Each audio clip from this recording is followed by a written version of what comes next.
el amor y el respeto por las palabras son imprescindibles para escribir, para crear, para comunicar. Soy de las personas que creen que para contar buenas historias es fundamental mimar un poco el lenguaje. Me fascinan las palabras y sobre todo el viaje que hizo cada una de ellas para llegar hasta nosotros. Y me encanta compartirlas con ustedes. Así que prepárense porque hoy nos toca descubrir qué historias ocultas hay detrás de las palabras. Bienvenidos a Historias que Dicen.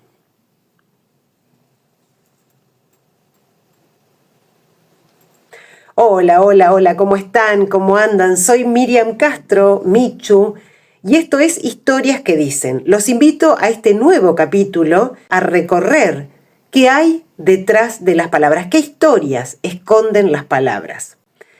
En Argentina, la palabra changuito proviene de chango, un término derivado del quechua que significa muchacho o niño.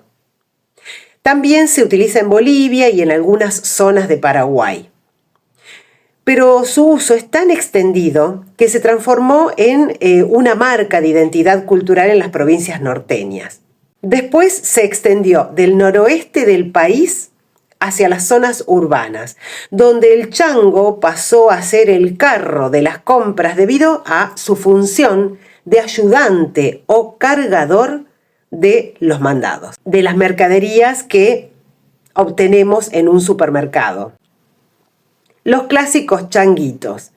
A veces la imaginación, el ingenio lleva a las personas a superarse y en esa tarea fabrican o inventan cosas novedosas, que muchas veces los lleva al reconocimiento, al éxito, por supuesto, como pasó en este caso en particular.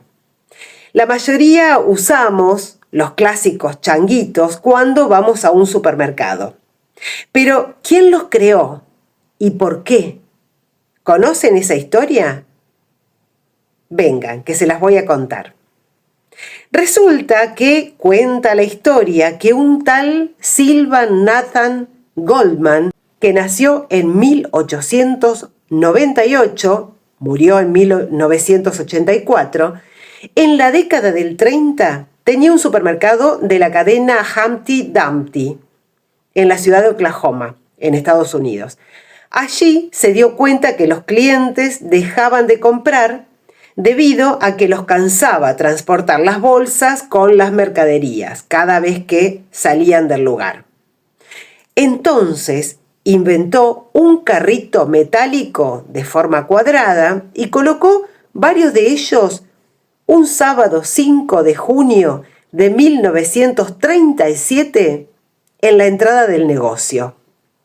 Pero la gente seguía con su habitual costumbre y no utilizaba estos carritos novedosos. Fue entonces que contrató a 3 mujeres y 2 hombres que recorrían las góndolas con los carros cargando productos y de esta manera fue que incitó al resto de los clientes a que hagan lo mismo. Pero no solo eso, Goldman patentó el invento y comenzó a vender los carros a otros supermercados. Para 1940, todos en Oklahoma y gran parte de Estados Unidos ya tenían estos elementos en los supermercados. Él fue también el que fue introduciendo reformas a este invento.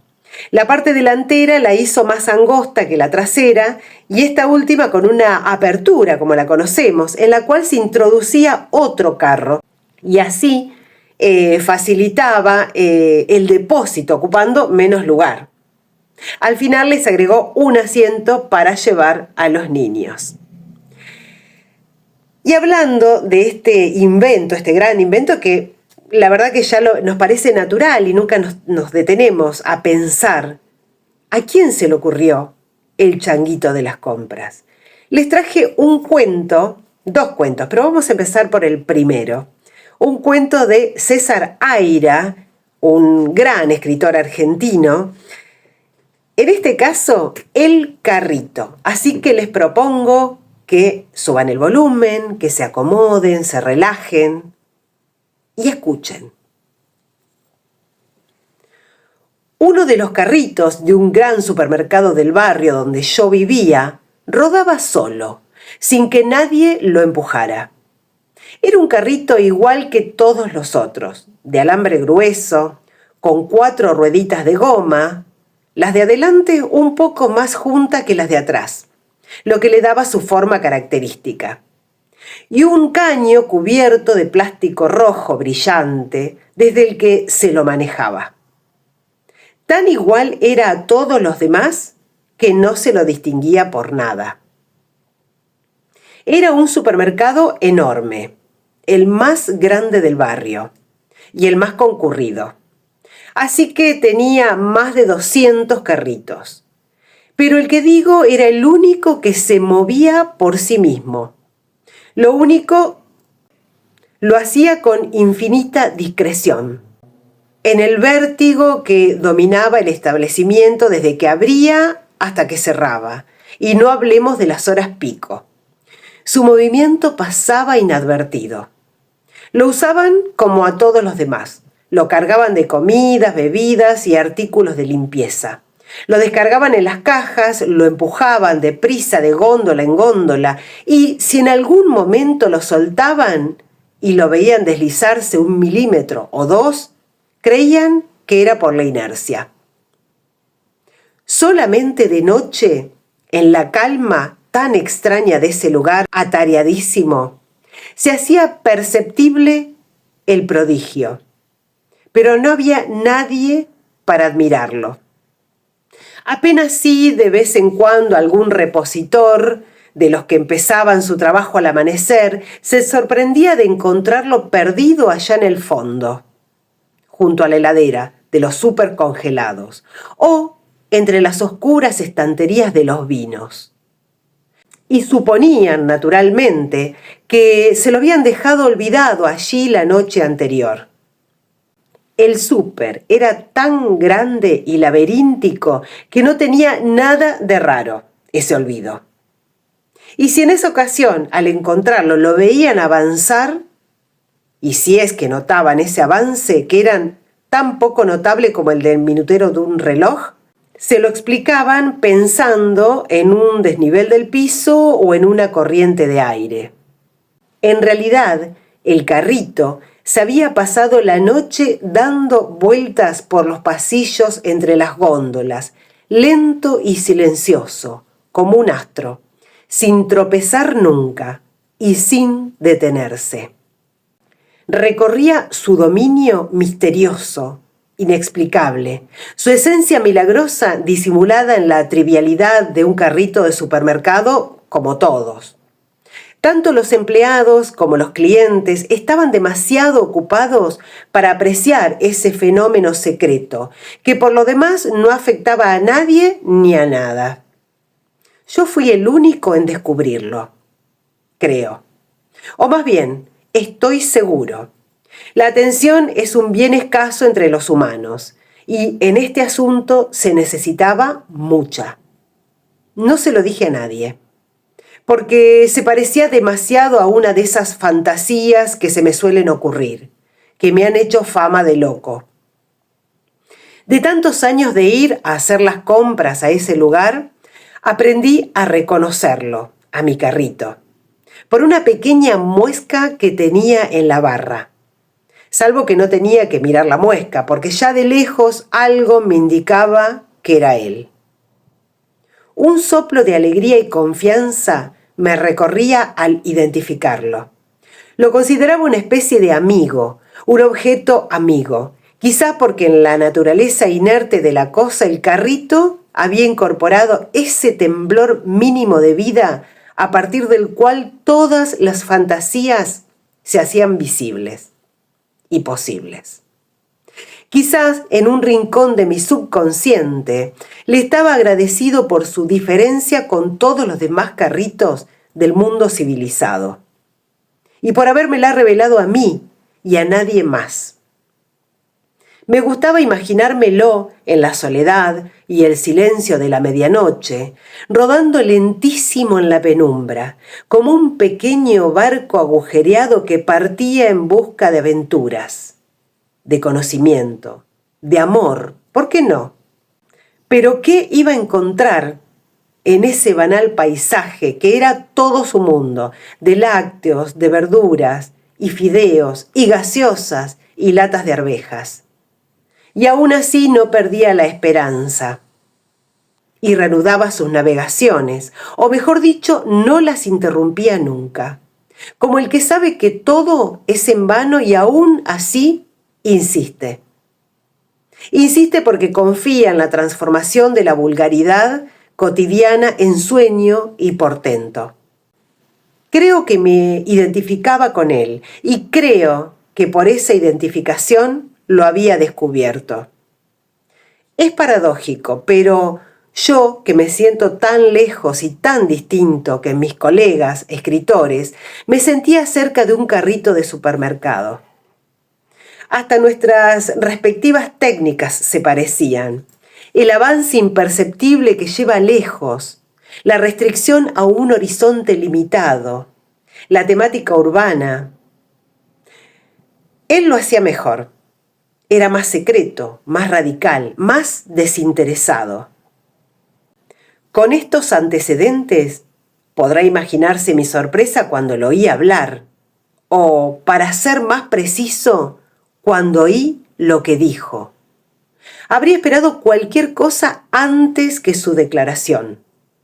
Sus palabras me atravesaron como una lanza de hielo y me hicieron considerar toda la situación, empezando por la simpatía que me unía al carrito y hasta la simpatía que me unía a mí mismo, o más en general, la simpatía por el milagro. El hecho de que hablara no me sorprendió en sí mismo, porque lo esperaba. De pronto sentí que nuestra relación había madurado, hasta el nivel del signo lingüístico. Supe que había llegado el momento de que me dijera algo. Por ejemplo, que me admiraba y me quería y que estaba de mi parte.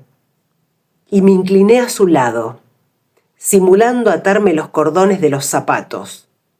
Y entonces pude oír su voz, en un susurro que venía del reverso del mundo y aún así sonaba perfectamente claro y articulado. Yo soy el mal. El carrito. César Aira, de El hornero y otros relatos. Pero además del cuento de César Aira, le traje otro microcuento mío, en este caso, Cosas. Escuchen. Las cosas esperan, no lo parecen, pero esperan.